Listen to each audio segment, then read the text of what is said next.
on Ways and Means meeting will now come to order. Madam Clerk, will you please call the roll? Commissioner Scott, Commissioner Baker McCormick, Commissioner Marecki, Commissioner Clemente, Commissioner Anderson has requested an excuse, as well as Vice Chair Baydoun requested an excuse. Commissioner Kinlock. Present. We have a quorum present. Thank you. You can also now vote on the tablet as well. We'll be utilizing the tablet during this meeting. Madam Clerk, next item on the agenda.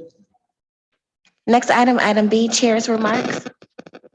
The only remark I have is that I had mentioned before, it's very important for departments and individuals or entities who have business before this commission, department officials to be present at these meetings.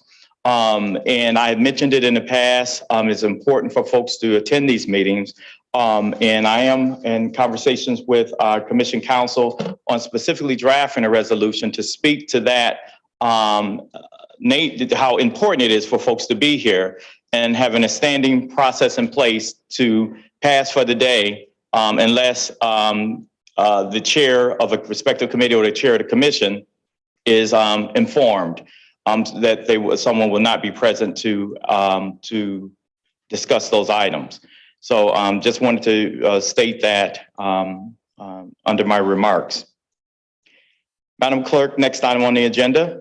Item C, approval of the minutes from the February 21st, 2023 meeting.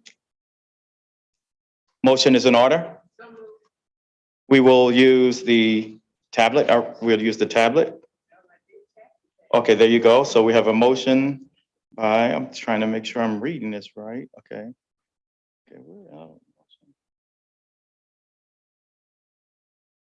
Okay, I'm sorry. No, we're under approval of the meeting minutes for February 21st. So it's been moved and supported. All those in favor, please vote now.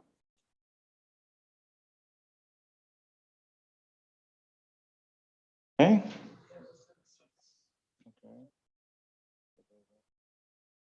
There.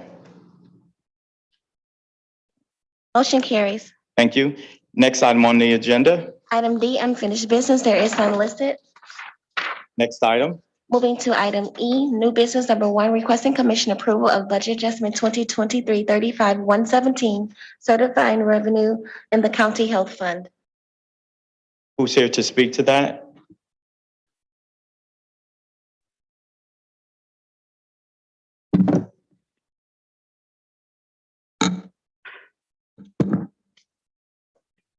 Hello. Kamal Keparu, Management and Budget Finance Director for the Department of Health, Human and Veteran Services. This is a small grant for our FQHC, our Federally Qualified Health Center, related to COVID-19 funding. Are there any questions? There being none, no questions? Okay, let's see. Commissioner Scott.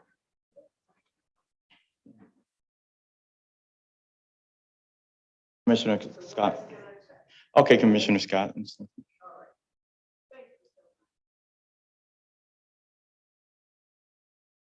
Yes. Can you turn on your mic? Oh. Mainly the one in Hamtramck, but of course, both of those receive the same funding. Same funding. Okay. All right. Thank you. Yes, we're going to take all of the items together as well. Thank you, Madam Clerk, for reminding me. Thank you. Next item on the agenda. Item number 2, requesting commission approval of budget adjustment 2023-35-115, reallocating expenditures in the general fund and certifying revenue in the county road fund.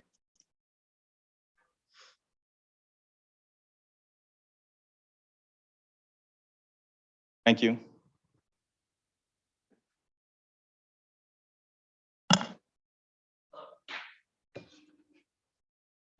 Hello. Okay, you're on. Jake Brower, Budget Director. This budget adjustment here provides $150,000 in funding from the contingency line in our budget towards the purpose of supporting the Port Authority for their request for matching funds of 150,000, the other half of the match being the city of Detroit and other funding sources that they are accumulating from private sources to provide a bollard, which will secure larger ships in the Great Lakes, primarily due to technological advancements and cruise ships being of larger sizes than have previously sailed our Great Lakes. Overall, supporting Pure Michigan. We also see Travis Jackson, the CFO for the Detroit Wayne County Port Authority. Did you want to bring some additional comments as well as the gentleman with the? Yes. Thank you. Yes, the $150,000 will help. Can you speak into the microphone? I'm sorry. The $150,000 will help us add a ballard along the Riverwalk, which will allow us to tie up the largest cruise vessel that's currently in the Great Lakes. When our facility was originally built, it was built for the largest cruise ship at that time, which was roughly around 400 square feet. Now, the Viking is 670 feet long. So this will allow us to tie the ship up where the ship won't damage itself based on the choppiness of the water. Also, I want to say that these cruise ships that we bring in has a value of $100 per passenger. Comes in to the county because most of these tours goes to the Henry Ford Village, the Greenfield Village, Henry Ford Museum, the DIA, and Motor City Museum. So the Port Authority, we do see some revenue on this, but we look at it as more of a economic impact situation for the city and the county. Thank you. Yes, okay, we have a question. Any questions from the commissioners? Okay, we have a question from Ms. Marecki. Yep. Commissioner Thank you. Marecki. Mayan, yeah. Great. So how many cruise ships are we getting in Well, during the year now? last year we had roughly about 50 cruise ship visits, and that was roughly about 6 different ships. Okay, They're actually now the Great Lakes is more of a destination for some people on the West Coast in Europe. And so the number of cruise ships will probably increase, actual vessels increase to 10 in the next couple of years. And so we're looking at roughly about another 50 visits this year. okay. And when you say increase to 10, you mean different lines? 10 different 10 ships. different Yeah, cruise actual, lines or whatever. yeah. Ships. And some cruise line may have two vessels. Okay. And I can't, maybe you can refresh my memory. How much do we give you? How much does Wayne County give the Port Authority every year? So the Port Authority has by law, we have a funding mechanism. The state give us 500,000, Wayne County give us 250,000, City of Detroit give us 250,000. So they match with the state Yeah, between so yeah, Detroit and. the city and the county matches, the state matches the city and the county. So is this 150,000 part of that 250,000 or is this up and This above is that? outside. The 250,000 goes primarily to our operations to Okay. run the operation. This is more like a capital need, Okay. capital like construction need. Okay. And will you be coming to us this year with other capital needs? Right Yeah. now, this is the only thing we see Okay. right now. All right. Thank you. Commissioner Clemente. Thank you, Mr. Chair. And piggybacking off of that, once you get this capital, once this is approved, how long will it take for this upgrade to happen so that the ships can come in? Well, the Viking first visit is May 1st. Okay, Our engineering firm said that they can meet that deadline. The worst case scenario would be somewhere in May, but we're pushing for May 1st. okay, very good. Thank you very much. Thank you. And we have another guest who wanted to speak on this matter. Oh, the question, I didn't see. Okay, yep, yes, Commissioner, I'm sorry, Haydes. Travis Jackson.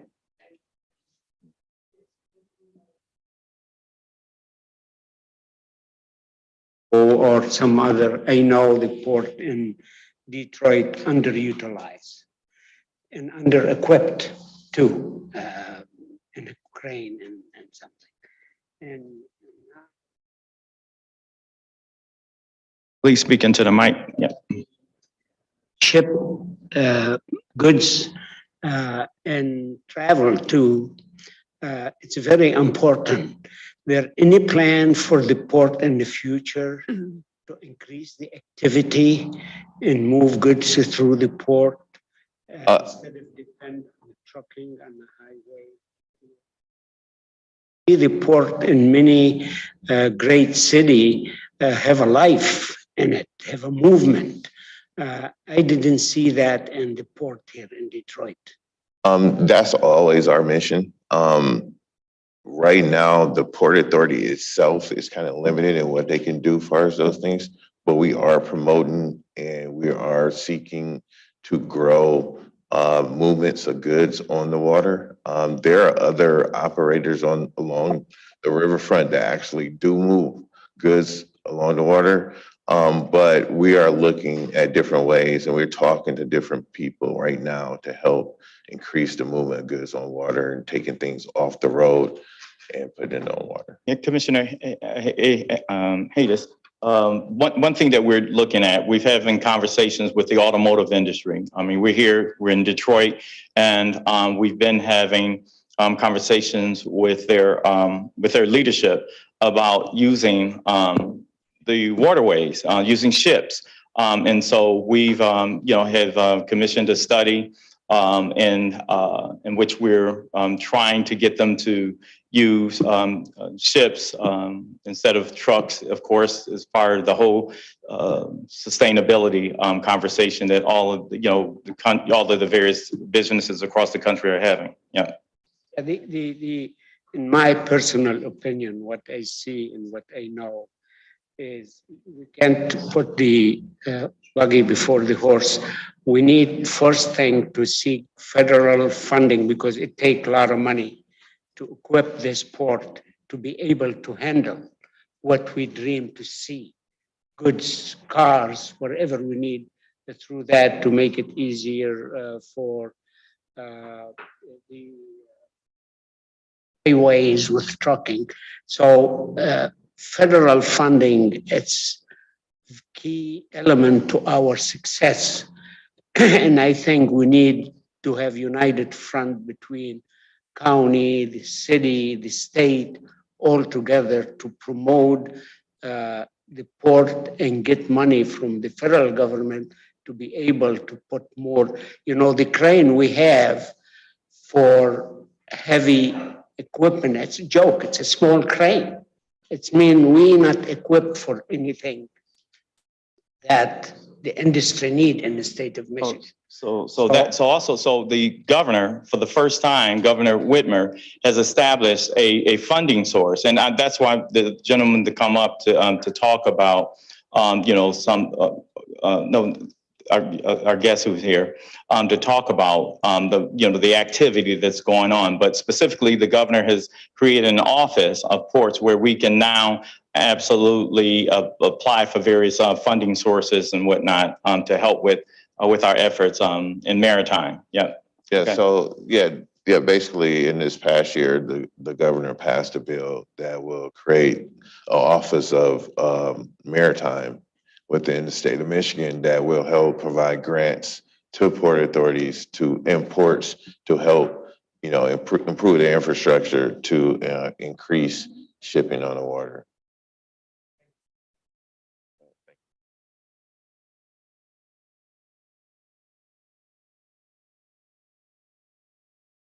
My name is Scott Scripjack. I'm here to represent International Shipmasters Association.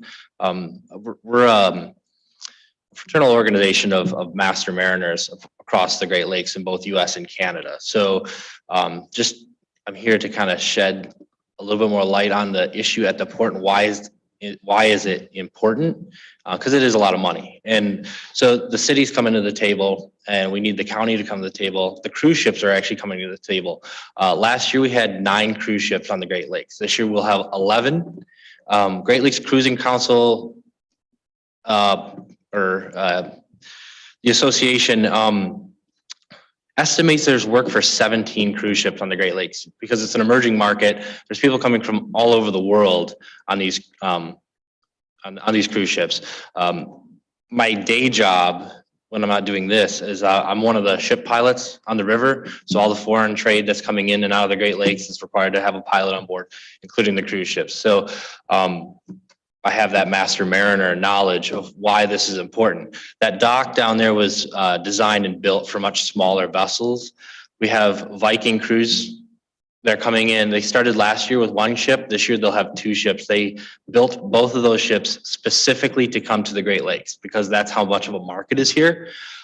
Ritz-Carlton is now looking at chartering a vessel to come into the Great Lakes and provide cruise lines for their clientele. So we have our existing customers that have been here for about 10 years, the American Queen line, and they've been utilizing that dock since the beginning. We've got some French lines coming in and they're small enough to utilize it, but the big ones, the Viking, right now the current situation is they have to tie up at the Nicholson dock down below the Ambassador Bridge. So that's a Maroon family property. So the port gets no revenue when they go there.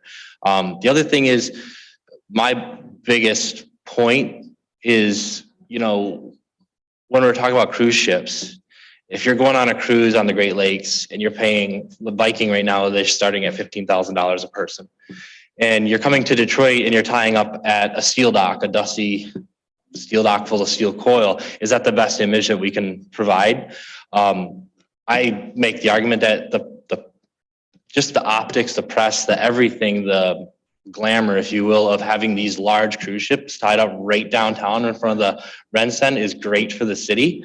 And if we show that we're willing to be a partner with industry as they expand these lines out, because it's still fluid, they're still figuring out what their routes are going to be. We need to cement Detroit as one of those, anchors of those routes. American Queen Lines is already talking about using Detroit as one of their changeover ports. So passengers will be boarding at the Port Authority and they'd be disembarking at the Port Authority as the next load of passengers comes on. So that's revenue from the county because people are going to be flying in and out of DTW. They're going to maybe stay, they get off in Detroit, maybe they extend a day or 2 in downtown, and we're going to get, hotel revenue, restaurant revenue. So this one project, it's short fused. And the reason that the gentleman talked about the office at MDOT. And that's a great funding source, but it's not staffed up. It's not stood up yet. And that would be in the next budget cycle. The reason we're asking kind of short notice is we want to get this thing in place before this shipping season.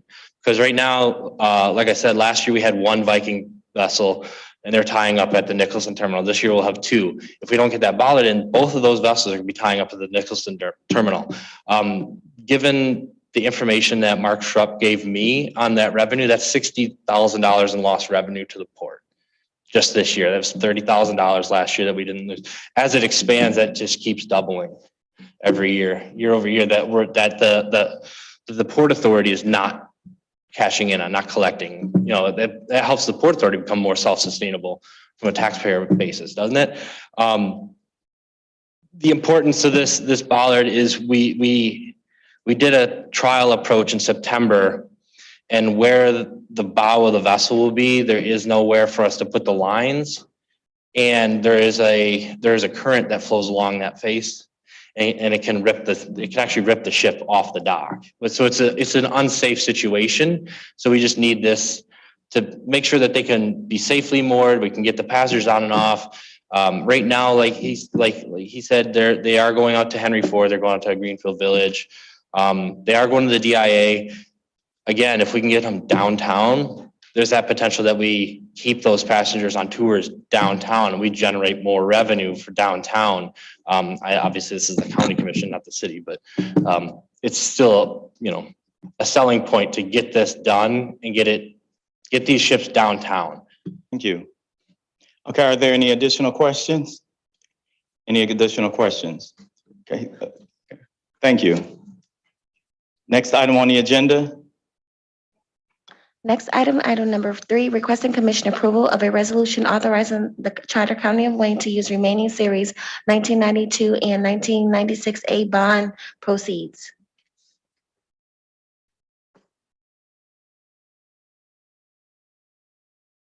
Good afternoon. Carter Fisher with Wayne County Corporation Council. So this is a resolution about old bond proceeds that had been stashed in our building fund that when we started the CJC project were transferred as part of our original budget for the CJC. So part of the original $403 million. We later found out that we had sort of erroneously done this. We needed commission approval to use the bond funds in this way, and we didn't even realize that they were mingled with our other funds until they had been transferred to the CJC. We have a joint bank account with ROC that they draw down from to pay project costs. So the bond funds were originally for old projects like the nutrition kitchen which was meant to go inside the old Eloise Asylum. It never got off the ground. And obviously we do not own Eloise Asylum anymore. And then other bond funds included in here were just excess bonds from projects that have long since been completed. As you can see, these are 92 and 96 series bonds. We don't have any active projects that would use these bonds other than the CJC. So we discussed it with bond counsel to sort of get a sense of what we needed to do to be able to use the bonds for the CJC, and they advised that the CJC is pretty much the only project going at the county right now that these bond funds are eligible to be used for, and so that's why this is in front of you today. Thank you. Any questions, commissioners? Any questions? Well, I have a question as it relates to the CJC, because we're right here as it relates to a couple of important dates. As you know, the first important date is the turnover date of March 14th, which would be next Tuesday. That triggers the 6-month move-in window, according to the agreement. The final completion date of April 12th, and then we have the of course, those are the two most glaring dates, right now. Right. Oh, yes. Can you? Sure. So are we going to meet those dates, or what's the? Currently, we don't believe that Bedrock will meet either of those dates.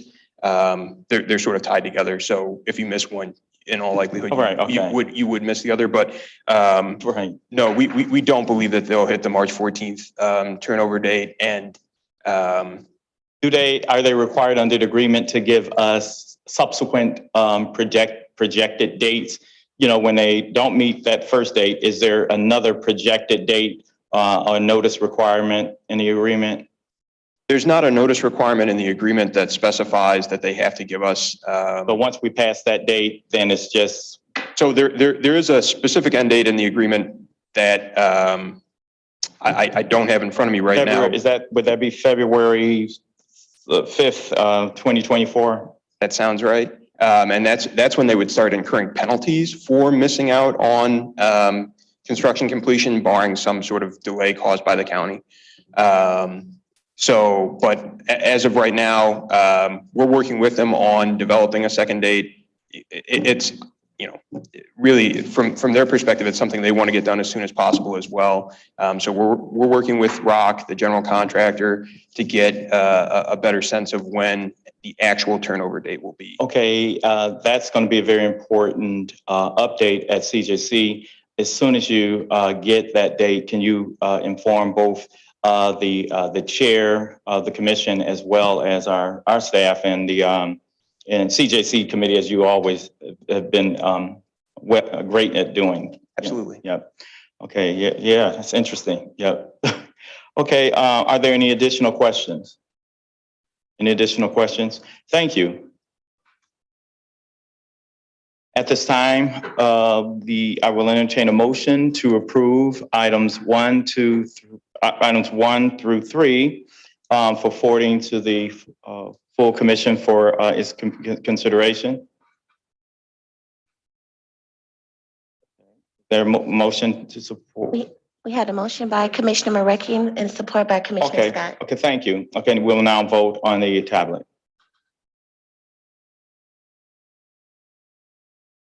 Motion carries. Thank you. Next item on the agenda. Item F, such other matters as may be properly submitted before the committee. Okay, is there, next item on the agenda? I know of none. Item G, public comments. Is there anyone here, or let me start online. Is there anyone online on Zoom who would like to address this committee? Madam Clerk, do you see anyone online with their hands raised? There are no hands on Zoom and no emails were received. Thank you. Is there anyone present who would like to address this committee at this time? See no one. Madam Clerk, next item on the agenda. Item H, adjournment. Motion to adjourn is in order. It's been moved by Member Scott, supported by Member Clemente.